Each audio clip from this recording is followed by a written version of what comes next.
Today, I have something incredible for you. Today, we speak with Mittul Patel. Mittul is a former student of the Shipping and Commodity Academy that managed to find his first niche trade flow. And what a trade flow. In less than 1 year, he shipped 20 containers of this product. I'm so happy for Mittul. He worked so hard to come to that point. So it's so great to be able now to have him here to discuss, to explain where he's coming from, what type of challenges he had to overcome to make this trade flow a success, how he market his product, how he deal with the supplier, with the buyers and everything. You'll see this interview is a treasure of gems and other tips, tricks, tactics to find and make your first trade flow a reality. So before we jump into the conversation, I just have to say this is the first time that we do an in-person interview. So I'm really sorry if we are not looking at the camera, if the lighting is not good, if the sound is a bit off. Yeah, we are learning. We are also learning. So without ado, Mittul Patel. All right, Mittul. So let's start with my first favorite question. Can you walk us through one of your worst trade? So one of my worst trades was my very first trade ever, in which I lost a lot of money in copper in China. Actually, one of my friends from my college in the US, she is a director of one of the specialized steel companies in China. So I approached her to find me copper suppliers, and she had no experience of copper suppliers in China. So she found one, but that was a scam supplier who was giving the price of $3,500, you know? Yeah, but there's they don't export copper, they buy it. This was 2018. Yeah. So I don't know what happened at that point of time. I gave the money to her. She transferred the money to probably the supplier. The supplier got vanished on her and she vanished on me. Oh, nice. And I have never been in touch with her. When in fact, she was my junior in my college. And we knew each other well. It's not like some stranger I got online. But still, this is copper and that is China. So I lost the money. Man, so that was, okay, first trade a scam. Yes. But you didn't stop it. Then what did you do there? So I decided to go ahead with it again. We did a couple of copper deals, this time buying from different countries, not China at all. A little bit of aluminium as well. And then we finally shifted to doing food, like we do dates and saffron now. All right, so let's speak about the beginning. So you are based in Dubai.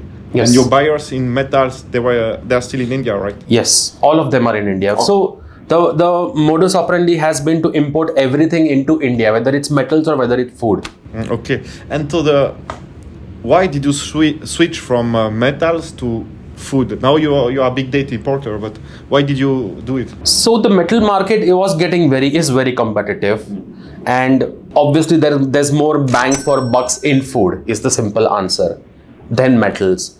But I feel I have this inner penchant to work in metals. Like I love metals and how they are everywhere and used everywhere, Like everybody can do food, not everybody can do metals.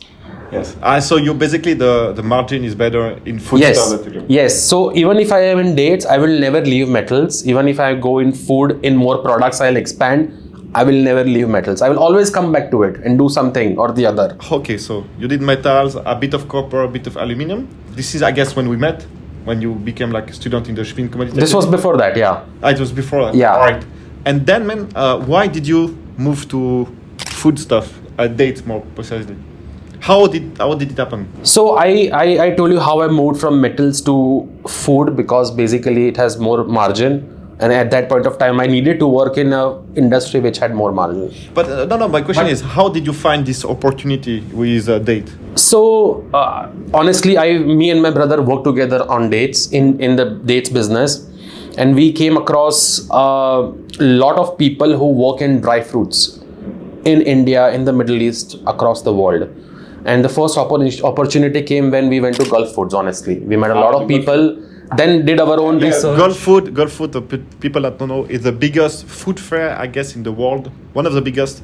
The biggest. Yeah, it's huge. It's huge. It's huge. You can spend like weeks without... It's like a mini country in itself, So that's where the opportunity came. Then we did our own research, understood the market, got external investment and got into it. Okay, and as of now, so this is the first season that you are doing date. Yes. So it started what 6 months ago, 7 months ago? 10 months ago. 10 months ago. So a little bit less than a year. And what is the volume that you did of how many containers? So in the 10 months, we have done about 22 containers so far, and So I mean, it's doing quite well for less than a year for our first year. yeah. So the more we import, the more we learn how we can improve. You know, every container, every shipment has been a teaching in itself.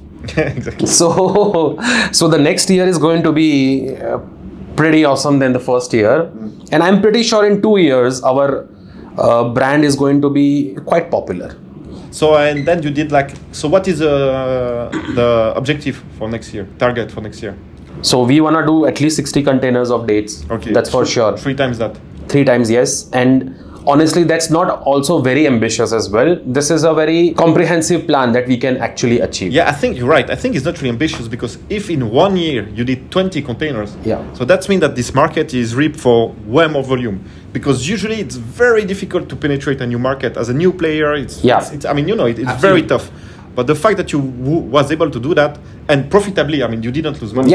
You made money. Yeah, absolutely. You made money. You didn't lose money to get in the market. Then it means that the market is ready for more. Yeah, for sure. Yeah. And okay, and now that you started this new date trade, okay, what are the things that you did not know? What are the challenges that arise that you have to solve? The biggest one. In dates? Yeah, in dates. I mean, we have to find people in India, because India is where we import dates. Yeah. We have to find people who are actual genuine buyers. I mean, it's like, it's a given, you know, you want to work with genuine people, but it is very, very difficult to actually find good people to work with. What do you mean, like real buyers or people that will pay you?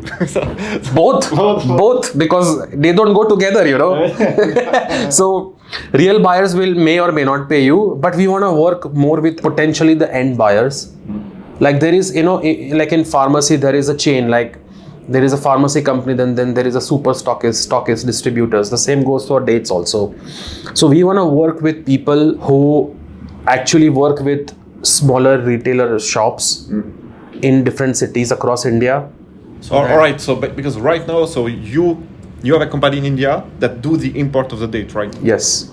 Then when it's in India, you sell to distributors or directly to the merchant, or what? No, like say we give it to super stockists right now, but we want to work with distributors as well, which will increase our number of shipments. We can do more business that way. But we will also be able to reach out to the end buyers and understand what they actually want. Yes, but the problem is, like, usually when you go through the distribution channel, like there is like, how you call it, super stockist? Okay, the big importers, then there's the distributors and the guy that basically the merchant. Usually, the further you go down the supply chain, the more credit you need to give to all the players. Because usually the importers, they should be able to buy you without credit. Should be. Then correct. Then the further you go, the more credit you need to give. And I don't know how it works in India, but I guess it's like everywhere. It's always risky. I mean, if people would take credit if they love, you know, it's the same everywhere in the world. Yeah. But you're correct, absolutely correct. And that is something we will have to figure out in this year's strategy of how much credit we can give versus how fast we want to grow. Yeah, because do you have credit insurance in India? No. There's no credit. Oh no, means of course it's available. We don't have it. Yeah. But maybe so. First of all, you can do that. I don't know the cost, but it's you should check. Yeah. And all the mid-sized companies should be able to be credit insured. I think it makes sense to go for a credit insurance given the volume we want to do this year. Yeah. Because then you need to be. I mean, you need to professionalize your operation, and credit insurance is very important. Yeah. Obviously, it's I'm sure it's going to be expensive, but still, I mean, you know that if the guy go down, you can get your money. But I don't know how it works. Yeah, you need to check that, I think. Also, the problem might happen because a lot of the business happens in cash also. So I don't know how to tackle that. Yes, that you won't be able to issue insurance because you need to have you need to have a proper invoice and so on. No, it's still proper invoicing and everything. Yeah, but if the end buyer gives me cash, you know. Yeah, sure. Can't do anything about it. All right. So this is cool. So 1 year, 20 containers. Okay. How long did it take you to find this opportunity with foodstuff and date? So were you looking for something else for a long time or? No. Say in Feb 2024, we went to Gulf Foods. Yeah. So all of that is because of Gulf Food? Most of it. We had an idea, but it was properly cemented or became concrete in Gulf Foods and after. Feb 2024, we went to Gulf Foods. April, we got our external investors on board. July, we did our first container. September, we exhibited ourselves at World Food India, which is India's largest F&B exhibition. We launched our own brand of dates called Sunshine Dates there. And then the season started properly. So that is where we are. I mean, nice. I mean, this is such a nice and now what is the idea is to obviously increase volume of date, but do you want to do other products? You said saffron or what? Yes, we have been dabbling into saffron as well. We did a couple of shipments as well. We want to increase the volume. But there are different challenges of the saffron as well. Yeah, the quality is like a big issue because it's very expensive. No. Quality is, it's expensive, yes. But like working with countries, because saffron primarily comes from Iran and then Afghanistan. Yeah. So transportation has its own challenges. Yeah, sure. So to scale up, we have to figure things out. You need to, that's the... Like my supplier tells me that he needs to give money to Taliban to ship it from Iran so that the Taliban will allow the shipment to cross Afghanistan. Then he has to pay the money to the Pakistan Taliban, which is a different entity, so that it goes to crosses Pakistan and gets to the India border. It's a lot of. It is a fun business. Oh my god! There is a lot of risk, man. Yeah, when you are involved with people with a weapon, it's always complex. Yeah. I don't know, man. If you should do that, I think it's. I think metals was better. It will not end up well, man. I have a prediction for you. This is not going to fly, man. But I'm not personally gonna go to the borders. No. So they will always send someone. Yeah, sure. All right. So this is for the food. So actually here we are in Singapore. Mittul flew from Dubai. So then we are trying to set up some business with actually recycling product together. And I think it has a good prospect, but it's still a bit early. Yes. But metal. So where do you see the scrap business is the one that you are involved, and where do you see the growth? In scrap? Yeah. Definitely copper. If that is what you mean. Yeah. Like the market for copper has, even when I started doing copper and I got scammed, I still believed in copper and I have not lost my faith in copper. Since those times, like 10 years ago, it has been growing and it is never going to go down. Yeah. If there is one business you can do and if you have enough capital, there's nothing better than copper. Yeah, I think so. And copper is quite expensive. And now it's like almost $10,000. Yes. But it is also less competition. The people who also want to work are mostly genuine. Not all of them are, but mostly genuine. Like when you compare it to aluminium, the barriers for entry are so low because the product itself is so cheap that you meet so much competition in the market, and a lot of them are not good people to work with. Yeah, for sure. Yeah. And now, let's speak about India. So obviously you are from India. Yes. But you live in Dubai. How long have you been in Dubai? 3 years now. 3 years? Yes. Okay. And why did you move from India to Dubai? Well, honestly, because I got married and my wife and I decided that, because both of us studied in the US and UK, so settling in a married life in India was not our first option, So Dubai is close, Dubai is nice, and it's a commodity hub, of course. Plus it's 0% taxes. Now it's 9%, but it was 0%. Yeah, so then Dubai. And what can you tell us about the growth in India? Because right now it's been 5 years that India is growing well. New industries are popping up and so on. Have you seen it with your own eyes? Yes. I always tell people who are not from India that the next set of billionaires are going to come from India. Like it did for China 30 years, 20 years ago. The next set of billionaires are definitely going to come from India. Since it is like the democracy, it is not properly, we are not as efficient as we can be. But but the potential in almost everything, right from say metals to food to green energies to whatnot, it's tremendous potential. Yeah, also. And there is a lot of scope for, let's say, foreigners who are not Indians to work in India if you can find proper partnerships in India. Yeah, so this is one thing with India. It's very complex country to navigate. The thing is, with China, obviously it's complex because there is a language. So people think, China, it's another world, you need to understand this language, it's too difficult.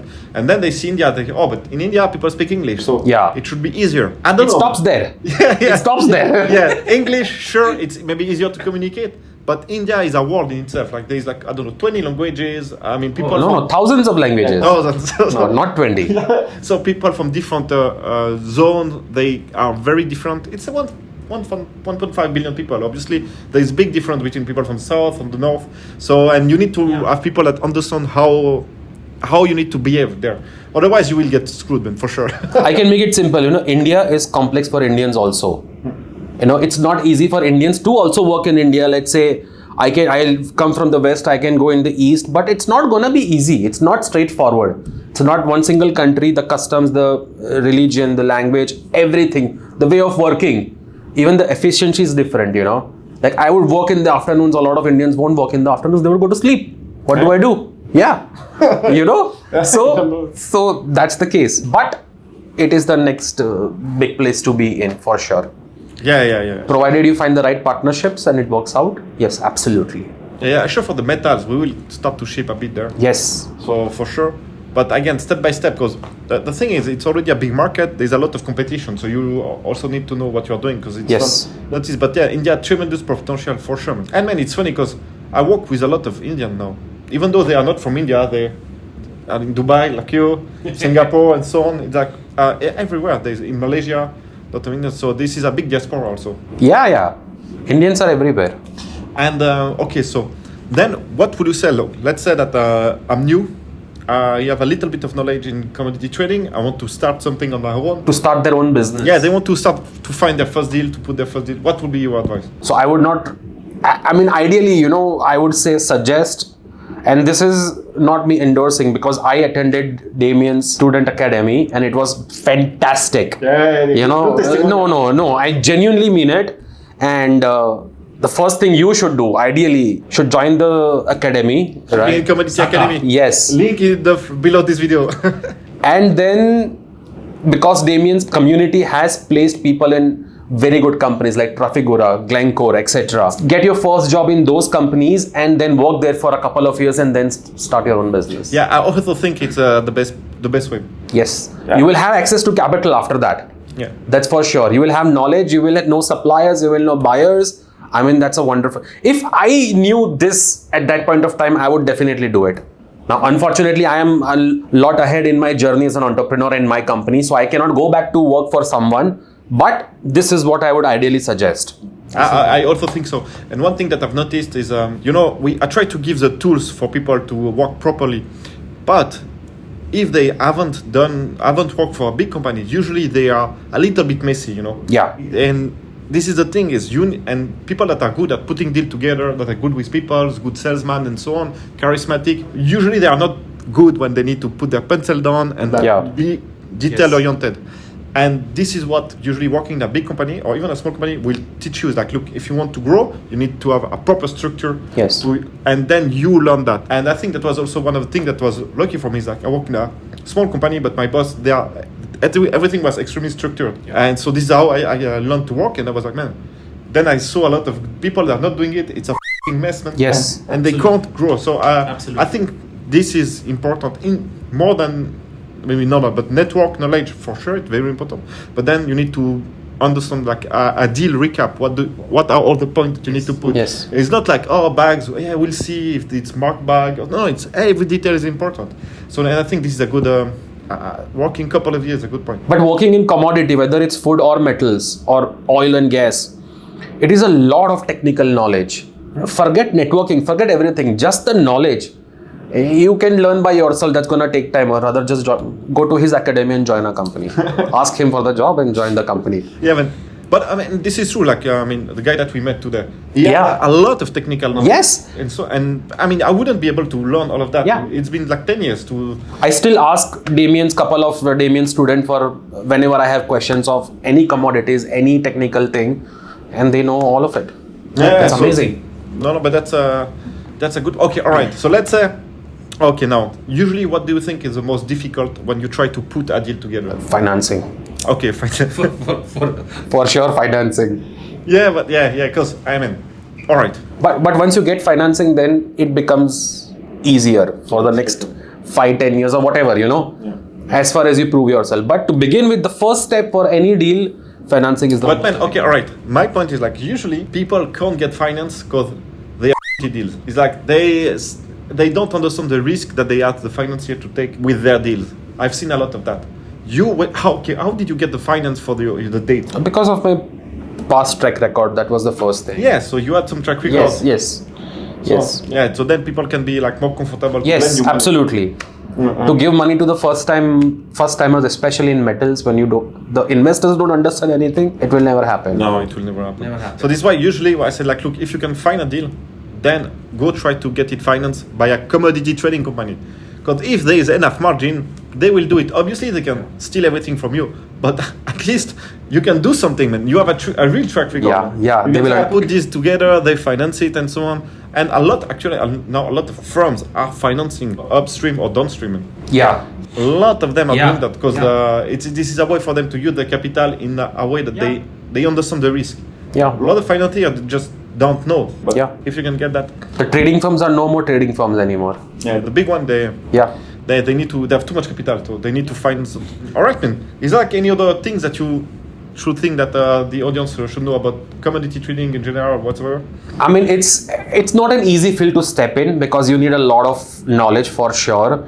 Network is something you build over time and it is going to happen. But to start with the right knowledge is very, very important. And for that to meet the right people also is important. I think if I would have met Damien, say 3-4 years before I actually met him, I would have been probably in a different place. My company would have been a lot worth more today, honestly. Because of the Shipping and Commodity Academy network, because of the learnings I got. So, take the right steps is what I would suggest. Do your own research before you step into this field, but do as much research as possible. And start on the right footing. If you start on the right footing, it's gonna be amazing. I think you need to do your homework. Yes. Some people, they want to straight. They think they can put a deal together without doing the homework, without understanding the countries, without doing. No, it's not import-export. That means nothing. Import-export means nothing. 1,000 things going on inside it, All right. So. So thanks a lot, Mittul. Thank you so much, Damien.